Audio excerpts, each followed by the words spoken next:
তুমি ওই মায়ার বাঁধনে পড়ে আমায় ভুলে গেলে তো। একটা কথা মনে রেখো, আমার দিতেও টাইম লাগে না, নিতেও টাইম লাগে না।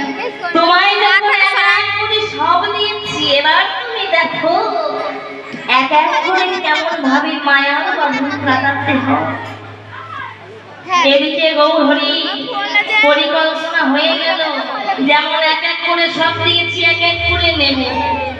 একদিন মাধবীকে দেখে বলছে, মাধবী তুমি আমায় ভিক্ষার ঝোলাটা দাও, আমি ভিক্ষা করে নিয়ে আসি, তবে তো গোপীনাথের সেবা দেব। এবার ভিক্ষা করে নিয়ে এসে গোবিন্দ ঘোষ বলছে, মাধবী ও মাধবী এই দেখো ভিক্ষা এনেছি, ভিক্ষার ঝুলি থেকে রন্ধন করে রেখে দাও, আমি স্নান করে এসে গোপীনাথের সেবা দেব। এটাই ছিল মা দুজনের মধ্যে শেষ দেখা, শেষ কথা। যেই না গোবিন্দ ঘোষ চলে গেল স্নান করতে, স্নান সেরে ফিরে এসে ডাকছে, মাধবী ও মাধবী কোথায় গেলে বলো তো, ডাকলে সারা দিচ্ছ না। 10টা 20 বাজছে, 2টার সময় গোবিন্দ ঘোষ দেখলেন মাধবী ঠাকুর ঘরের মধ্যে উপুর হয়ে পড়ে আছে। ছুটে গিয়ে বলছে, মাধবী তোমার কি হয়েছে? মাধবী এমন করে পড়ে আছো কেন? নাসিকায় হাত দিয়ে দেখি নিঃশ্বাস পড়ছে। বলছে, গোপীনাথ এটা তুমি কি করলে গোপীনাথ? আমি তো কখনো বিবাহ করতে চাইনি, তুমি তো আমাকে আদেশ দিয়েছিলে, তোমার আদেশ আমি জানি না। তুমি তো আমাকে আদেশ দিলে যে গোবিন্দ ঘোষ সংসার করো। তুমি যখন ভিডিওগুলো দিতে ভিডিও করে আমরা ইউটিউব চ্যানেলে ছাড়বো। আমি কি অপরাধ করেছি? এর মাথা দেখা আমরা তো বিবাহের সময় দুজনকে কথা দিয়েছিলাম ভালো পাশে থাকবো, তুমি চলে গেলে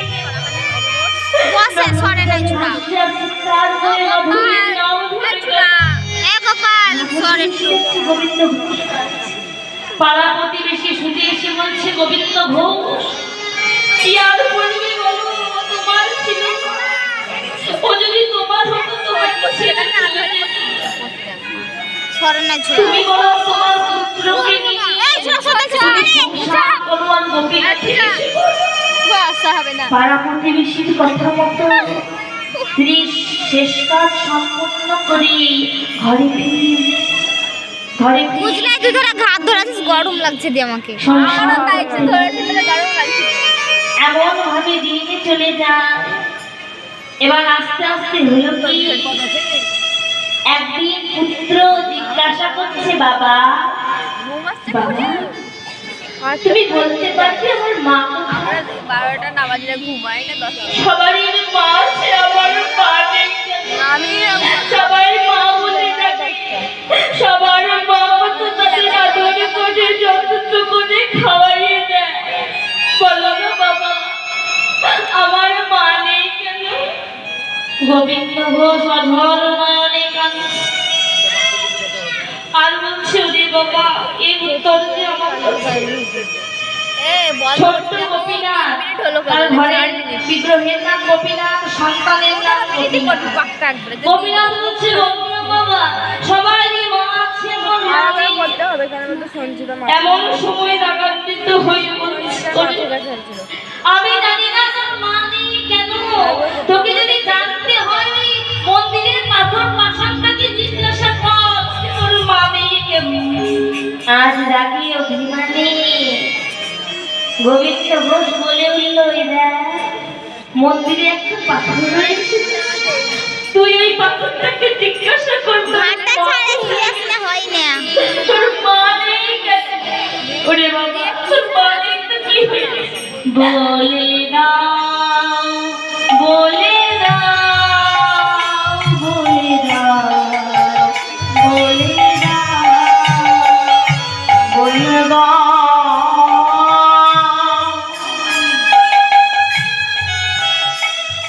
বলে দাও বলে দাও ফোনটা তোলা তো। বলে দাও বলে দাও বলে দাও বলে দাও গোপীনাথ, ও গোপীনাথ, বলো বলো আমার মা কোথায়? ডাকি আমি মামা বলে, মা যে আমায় নেয় না কোলে। অবদাকি আমি মামা বলে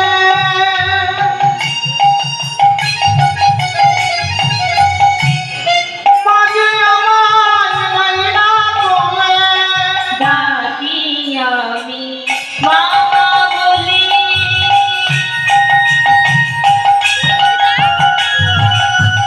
মা যে আমায় নেয় না কোলে।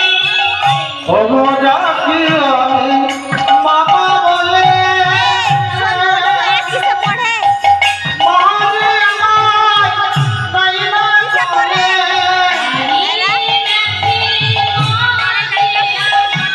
বলে হারিয়ে গেছে মাঝে আমার হারিয়ে গেছে মাঝে আমার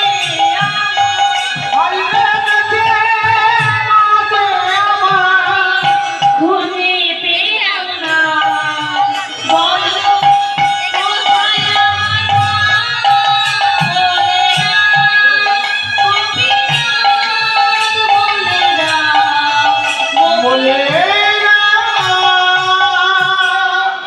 সেই ছোট্ট শিশুটি আজ গোপীনাথের বিগ্রহের কাছে গিয়ে বলছে, গোপীনাথ, বাবা বললো তুমি নাকি জানো আমার মা কোথায় গেছে।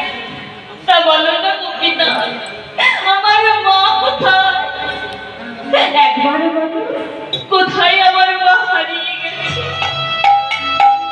অঝর নয়নে কাঁদছে আর বলছে, গোপীনাথ, দেখো সবার মা আছে, কিন্তু আমার তো মা নেই। সবার মা কত আদর করে, যত্ন করে, কিন্তু আমার মা নেই বলে আমার তো মায়ের মতো কেউ আদর করে না। এই বলতে বলতে হঠাৎ করে সে মারা গেল। গোবিন্দ ঘোষ কিছুক্ষণ পর দেখে সন্তানের কোনো আওয়াজ নেই, কেন বার হতে যাচ্ছে। ওরে গোপীনাথ, ও পাশার মতো কি করতে পারবে না, তোর মা নেই কেন? একাই বড় লাগে। ওরে গোপীনাথ, আজ থেকে আমি তোর মা, আমি তোর বাবা। তুই আমাকে বাবা বলে না, তুই আমাকে বাবা বলে। ফিরে আয় গোপীনাথ, তোর কাছে থাক। কে বড় কে ছোট? আমার সাথে বসছিল ঘরে, আমাদের ঘরে যে জামা ছাড়তো। কারণ আমার বারবার গোপীনাথ তখন চলে গেছে। আমাদের ছিল না। এখনো পর্যন্ত গোপীনাথ ছিল না। কি বলবো? ছুটে গিয়ে যেই না ঘরের ভিতরে ঢুকেছি, দেখছি মুখ হতে ঝলকে ঝলকে রক্ত বের হচ্ছে। গোপীনাথ! গোপীনাথ! গোপীনাথ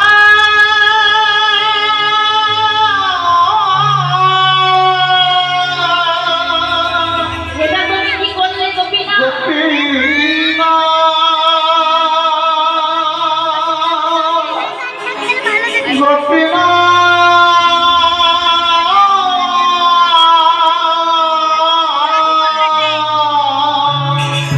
তুমি আমার পুত্রকে কেড়ে নিলে, এটা তুমি ঠিক করলে না, দিয়েছিলে তবে কেড়ে নিলে কেন?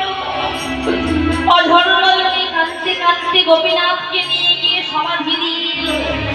যেই না ঘরে ফিরে এসেছে, মন্দিরের সামনে দাঁড়িয়ে গোপীনাথকে বলছে, শোনো গোপীনাথ, আজ থেকে তুমিও অনাহারে থাকবে, আমিও অনাহারে থাকবো। আজ থেকে আমি আর তোমার সেবা দেব না, সেবা দেব না, সেবা দেব না। ধুলাই গড়াগড়ি দিয়ে কাঁদছে, নিজেও সেবা করে না, গোপীনাথকেও সেবা দেয় না। 4 দিন হয়ে গেল। 4 দিন পর স্বয়ং ভগবান হইতে লাগলেন। মন্দির থেকে পাথর হতে সচল মূর্তি একটি বের হই আজ গোবিন্দ বসতে বলছি বাবা, ও বাবা তুমি আমায় কিছু খেতে দাও, 4 দিন হয়ে গেল আমি যে কিছু খেতে পাই না।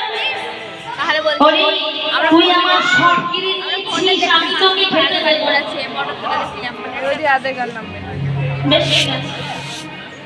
যেই না গোপীনাথ বলেছে বাবা তুই যে দুটো চুদা তোর খোলা পেয়েছে চাকি হয়ে তুই গেছে, যে দুটো চুদা ছিলে দুটো খেতে দাও। রে আর এখন নামলে দুটাই শেষ হবে স্যার দুটাতে গান শেষ হবে তাই বলে আছি আমি তাকে বলছে কে, বলছে বাবা আমি গোপীনাথ তুই দেখতে এসেছিস আমি মরে আছি না আমি বেঁচে আছি, আমি মরে গেছি না বেঁচে আছি তুই দেখতে এসেছিস, আমার এক এক করে তুই সব কিনে নিয়েছিস। বলছে বাবা জগতে যার দুটো সন্তান, একটা সন্তান মারা গেলে তার বাবা কি তাকে না খাওয়াই, তোমার বলে সন্তান মারা গেছে বলে আর 4 দিন হয়ে গেল তুমি আমার বাবা, আমার জীবন খোলা পেয়েছে, আমার কিছু খেতে দাও। বাবা বলছে এখন খাবার চাইছিস, সেবা চাইছিস কেন? তুই চলে যা, তুই আমার স্বামীর সামনে থেকে দূর হয়ে যা। তুই জানিস জগতে সবাই একটা পুত্রকে জন্য মাতা পিতা যেদিন মারা যাবে শেষ কিন্তু সম্পূর্ণ করবে তার সন্তান, তার পুত্র। তুই পারবি যে আমার শেষের দিনে শেষ কিন্তু সম্পূর্ণ করছে? বলছে বাবা নিশ্চয়ই পারবো, তোমাকে যখন বাবা বলে দেখেছি আমি নিশ্চয়ই পারবো। পারবি আমার জন্য পিণ্ডদান করতে? হ্যাঁ বাবা পারবো। আমার জন্য কাছা করতে? হ্যাঁ বাবা পারবো। আমার জন্য 1 মাস ধরে অভিষেক সেবা করতে? হ্যাঁ বাবা আমার জন্য ঔষধ সেবা করতে। গোপীনাথ কাঁদতে কাঁদতে বলছে বাবা পারবো, আজ আমি কথা দিলাম আকাশে যতদিন চন্দ্র সূর্য উদয় হবে ততদিন পর্যন্ত তোমার নামে পিণ্ডদান আমি করবো। এবার আমায় খেতে দাও। আর গোবিন্দ ঘোষ রইতে পারলেন না। ভিক্ষা করে কোনো রকমে গোপীনাথের সেবা দিলে এবার বিছানায় শয্যাশায়ী হয়ে শেষের দিনে ভগবান এসেছে গোবিন্দ ভোগের মাতার কাছে এসে ডাকছে বাবা, ও বাবা তোমায় কথা দিয়ে তোমার যখন শেষের দিন আসবে আমি সন্তান হয়ে তোমার সব কর্তব্য পালন করব। অন্তিম সময় সব আশার হয়ে গেছে, বুঝতে পারছে না স্বয়ং ভগবান এসে বলছে নিসার গান 3টা থেকে বলো বাবা একটু চলো না বিন্দু এলে আমায় একটু দিবি। ভগবান বলছে সবাই আমার চরণ লাগে আর আমি নিজের হাতে আমার ভক্তকে আমার চরণ নামে করবে সেবা দেই না করি। আমার আর একটা কথা রাখবি গোপী, আমার শিবনের কাছে বসে একটু হরিনাম করবে বলছি বাবা নিশ্চয়ই শোনাবো। দেখা যাবে শিকড়তলে জেলানি ভগবান আমার গোপীনাথ কি করলেন না নিজের নাম ভক্তকে সেবা বলছে বাবা তুমি চিন্তা করো না আমি সব কর্তব্য পালন করব। হরিনাম শোনাচ্ছি কেমন ভাবে, হরে কৃষ্ণ হরে কৃষ্ণ কৃষ্ণ কৃষ্ণ হরে রাম হরে রাম রাম রাম হরে হরে। বাবা হরে কৃষ্ণ বাবা যেই না হরিনাম শুনিয়ে দিল প্রাণটা চলে গেল, যেই না প্রাণটা চলে গেল গোবিন্দ ঘোষের চাকরি চলে গেছে। ঠিক এমতো সময় নিজের হাতে সমাধি দিয়ে এলো গোপীনাথ। পরের দিন মন্দিরের পূজারীকে স্বপ্নাদেশ দিলেন আমার বাবা মারা গেছে, আমাকে বসন খুলে দাও, আমাকে 1 মাস ধরে ভবিষ্যৎ সেবা করাও, আমাকে কাছা পরিয়ে দাও। যেই না পূজারীকে আদেশ করল সঙ্গে সঙ্গে পূজারী তাই করলেন। 1 মাস ভবিষ্যৎ খাওয়া দিনে দিনে একবার কাছা পরিয়ে দিলেন। শেষের দিনে কাছা ছাড়িয়ে স্নান করিয়ে শুদ্ধ বসন করালে এবং